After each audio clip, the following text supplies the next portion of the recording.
Hello, everybody. John, hey, John, would you argue that no preseason games would impact the formation of a special team more than any other unit? And if so, how do you work through that given your situation?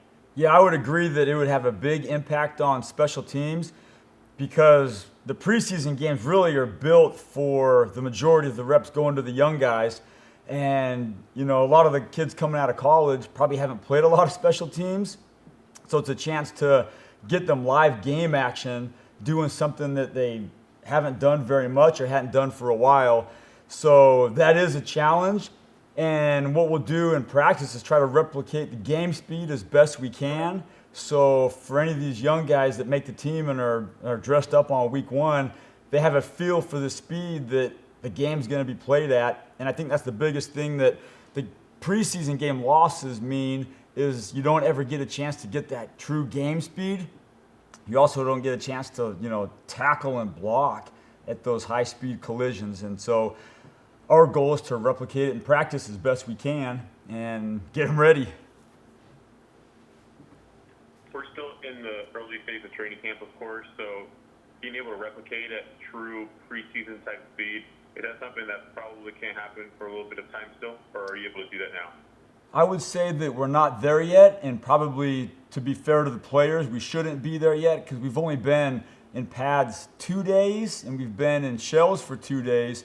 So to ask them to, replicate game speed right now would be unfair to them and probably be asking for some injuries. So right now we're just trying to condition our legs, build some endurance, get used to using our hands in our helmets and shoulder pads, and increase the speed, I would say, over the course of the next 2 weeks. And maybe within 2 weeks, we've got to be cranking it up where we go into that mock game week, the week before our first game. And probably right about then, I would say for special teams, we need to be ready to run 50 and 60 yards at high speeds and be ready to combat the opponent as well. So, we're 2 weeks away, I think, from being the speed where we should be. In your opinion, what makes a good special teams player? One, crazy. I probably shouldn't say what would follow. No, but in my experience, the best special teams players come in all shapes, sizes, speeds. I think those who have, it seemed like it would be such an easy answer, but there isn't one perfect special teams guy. I've had slow guys that have just been great on special teams because they can use their hands and they can tackle.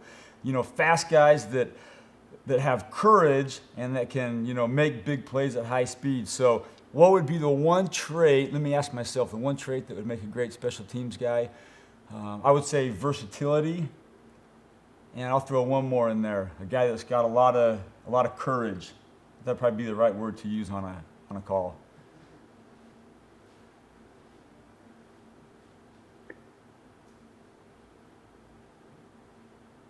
Hey, John, y'all obviously had Kai Forbath on the roster, before you had to cut down to 80. I'm just curious, most teams seem to want to have two kickers at least to, save people's legs, if not for an outright competition. Can you just talk about, I guess, the challenges of not really being able to carry, extra kickers in this unique camp? Yeah, I think it's different because with no preseason games, that's kind of when you want multiple kickers or multiple punters or even multiple snappers to get you through, 4, and for us would have been 5 preseason games. So without the preseason games, we could easily manage the volume of one snapper, one punter, one kicker. And I believe as an organization, we just thought it would be more valuable to carry extra legs at receiver, DB, maybe an extra linebacker, where we could get all the work we needed with one snapper, one punter, one kicker, and, give some more legs to the other position. So I think that's what the decision came down to, and it's worked out pretty good so far. Is there a reason, John, other than the numbers on the roster, not to have a kicking competition between the two guys in training camp? I don't think so. I think that's what really the decision came down to, because we had also another snapper in here who was a young guy. And then when it came down to cutting to 80, we made the decision to cut to 80 immediately instead of carrying to 90 or carrying 90 guys for another week or two. So as soon as we made the decision to go to 80, that's when we made the decision to just go with our 3 specialists. Given you don't have impressions about C.D. Lamb as a punt returner and potentially using him in that position? I missed the very start of your question. C.D. Lamb, his potential as a punt returner and the possibility of using him in that position. Yeah, I think he did it in college, and he's pretty darn good at it, as well as a couple other guys we got here. And we haven't been able to go any, live, really full return looks. So we've been catching balls, and we've been doing some punt return drills with multiple guys. CD, Cedric was here, Darius Anderson, Diggs has caught some balls. So we got probably 5 or 6 guys catching balls right now, and really right now it's open game. And in the next week or two, when we get to some higher speeds, we'll be able to really challenge some guys and see what each one brings to our punt return table. John, I guess another way to ask the kicking competition thing is there a risk in the one guy getting a little bit complacent, and what do you have to do to make sure that doesn't happen? Yeah, the good thing is I know Greg Zuerlein very well. I've been able to coach him the last 8 years with the Rams. And the one thing you would never say about Greg Zuerlein is complacency. So that was a 0 factor in our decision or my concern for Greg. He is one of the most self-critical guys I've probably ever coached at any position. And so complacency in his mind would never cross mine as far as that goes. Because you don't have a preseason and the rosters have been cut from 90 to 80, how are you going to, will you be more reliant on veteran players this year when it comes to putting your special teams group together? Yeah, I mean, you got a very valid point. It's hard without preseason games to really see some of these young guys, which is where you get a lot of the valuable, information from the preseason games. So I would say you probably got a really fair, valid point. The young guys that are kind of behind the 8 ball, whether it's the late draft picks or the free agent guys, really they got to show up quick here when we get in some pads and some competitive periods over the next really just 2 weeks. So they're under the gun for sure.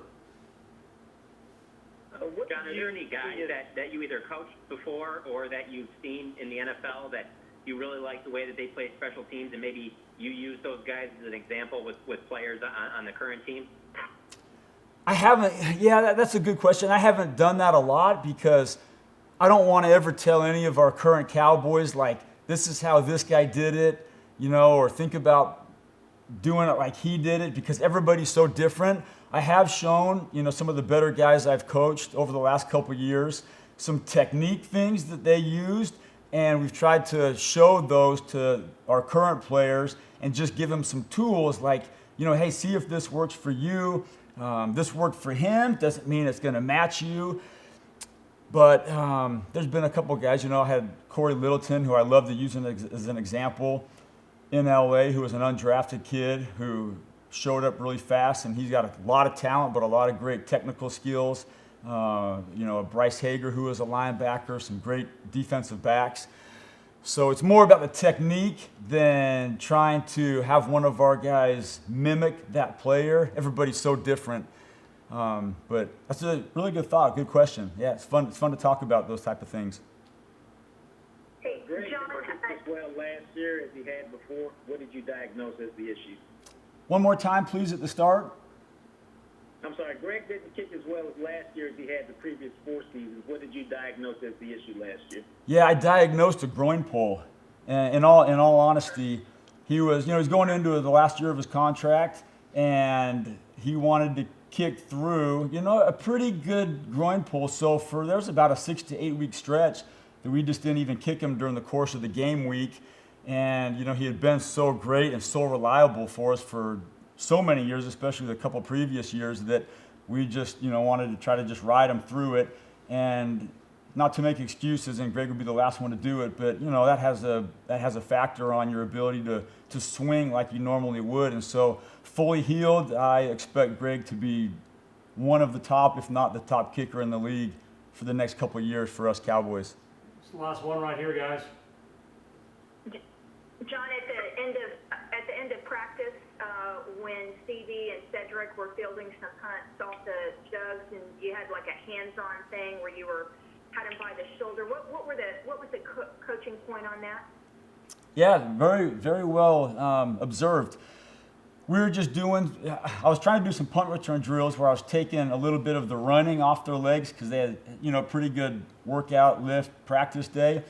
So I try to just simulate them running to catch a ball that goes far to their left, running to catch a ball that goes far to their right, running to catch a ball short, running to catch a ball that goes deep. So I was just holding them as long as I could before I felt like they needed to go run to chase one of those balls. So it was just a simple punt return drill. We're moving to be punt return catchers while trying to minimize the amount of volume on their legs to do those drills.